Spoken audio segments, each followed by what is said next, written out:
Hi everyone, welcome to Future Plus Academy. NIOS Physics in the Super 30 Prediction Session. ഞാൻ എല്ലാവരെയും welcome ചെയ്യാണ്. Hope you all are doing well.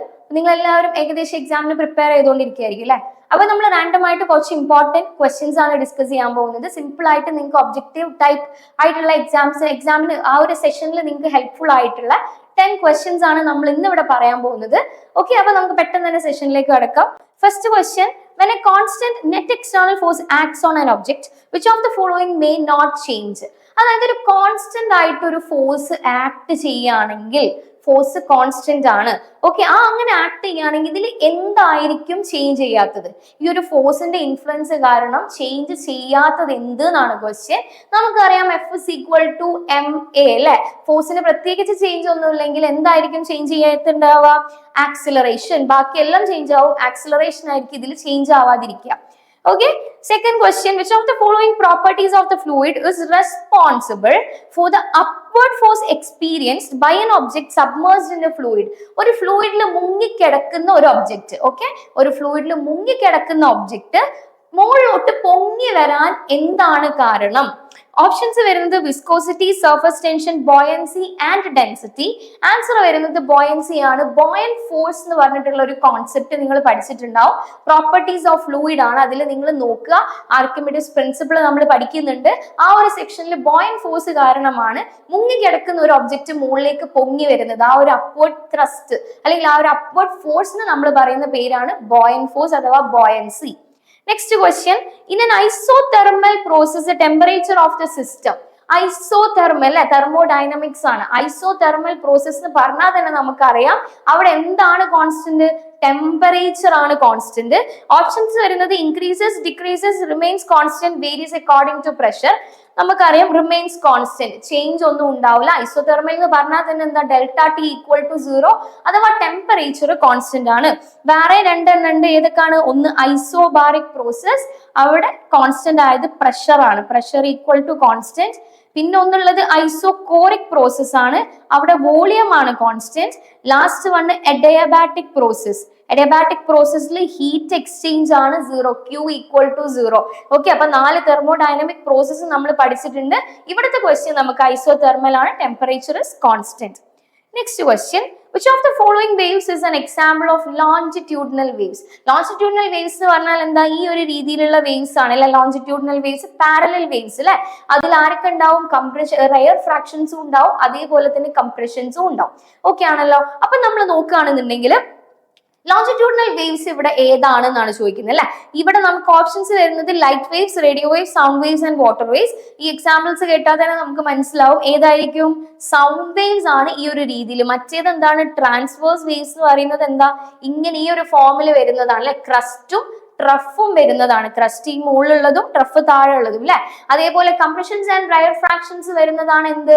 Longitudinal waves എന്ന് പറയുന്നത് parallel ആണെന്നുണ്ടെങ്കിൽ. Okay, next one: what is the SI unit of electric charge? നമ്മൾ എല്ലാത്തിന്റെയും SI unit അറിഞ്ഞിരിക്കേണ്ടത് അത്യാവശ്യമാണ്, പഠിച്ചു വെക്കുക. ഈ ഒരു ക്വസ്റ്റ്യൻ നമുക്ക് ചാർജിന്റെ, ഇലക്ട്രിക് ചാർജിന്റെ SI യൂണിറ്റ് എന്താണെന്നാണ്. ആൻസർ വരുന്നത് കൂളോംബ് ആണ്. ഓക്കെ, കൂളോംബ് ആണ്. വോൾട്ട് എന്തിൻ്റെതായിരിക്കും? പൊട്ടൻഷ്യലിൻ്റെതാണ്. പൊട്ടൻഷ്യൽ അഥവാ വോൾട്ടേജ് എന്നും പറയാം നമുക്ക് കേട്ടോ. Voltage or പൊട്ടൻഷ്യലിൻ്റെതാണ്. ആംപിയർ ആണെന്നുണ്ടെങ്കിൽ എന്താ? കറണ്ടിൻ്റെതാണ്. ഓം ആണെന്നുണ്ടെങ്കിലോ റെസിസ്റ്റൻസിൻ്റെതാണ്. അപ്പൊ അറിഞ്ഞിരിക്കുക, കൂളോംബ് ആണ് ഇലക്ട്രിക് ചാർജിൻ്റെത് വരുന്നത്. എനർജിൻ്റെത് എന്തായിരിക്കും? എനർജിൻ്റെത് ജൂൾസ് ആണ് കേട്ടോ, നോട്ട് ചെയ്ത് വെക്കുക. In which part of the spectrum does the light bend most when passing through a prism? ഒരു പ്രിസത്തിൽ കൂടെ ലൈറ്റ് പാസ് ചെയ്യുന്ന സമയത്ത് നമുക്കറിയാം ഇങ്ങനെ ആയിരിക്കും അതിന്റെ ഒരു ഡീവിയേഷൻ വരുന്നുണ്ടാവുക അല്ലെ. കുറച്ചുകൂടെ ക്ലിയർ ആക്കിയിട്ട് വരയ്ക്കുകയാണെങ്കിൽ ഇങ്ങനെ കയറി ഇതിലൂടെ പുറത്തു പോകുമ്പോ, ഓക്കെ, ഇതിൽ നമുക്കറിയാം വയലറ്റ് ടു റെഡ് ആണ് നമ്മുടെ ഈ ഒരു വിസിബിൾ സ്പെക്ട്രത്തിൽ വരുന്നത്. അതിൽ ഏറ്റവും കൂടുതൽ ഡീവിയേഷൻ കാണിക്കുന്നത് ഏത്, കുറവ് ഡീവിയേഷൻ കാണിക്കുന്നത് ഏത് എന്ന് അറിഞ്ഞിരിക്കണം. നമ്മുടെ ക്വസ്റ്റ്യൻ വരുന്നത് which light bend the most? Most bending കാണിക്കുന്നത് ഏതാണ്? വയലറ്റ് ലൈറ്റ് ആണ് മോസ്റ്റ് ബെൻഡിങ് കാണിക്കുക. അത് പഠിച്ചു വെക്കണം. ഇവിടെ വയലറ്റും മുകളിൽ റെഡും ആണ്. ലീസ്റ്റ് ബെൻഡിങ് കാണിക്കുക റെഡ് ആണ്. Okay, the phenomenon responsible for the reddish appearance of the sun at sunrise and sunset. എന്തുകൊണ്ടാണ് സൂര്യൻ ഉദിക്കുമ്പോഴും അസ്തമിക്കുമ്പോഴും നമ്മുടെ ഈ ഒരു സ്കൈ അഥവാ ആകാശം ചുവന്ന കളറായിട്ട് കിടക്കുന്നത്? It is due to the phenomenon called scattering.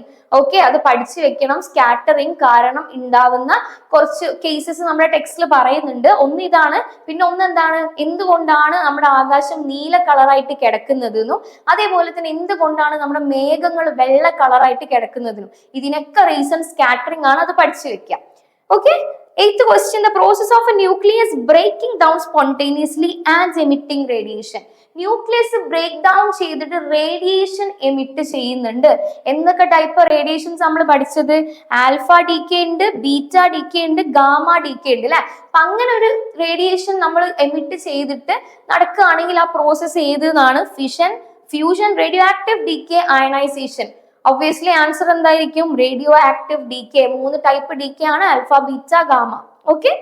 Next one, what happens with the speed of light as it enters a denser medium?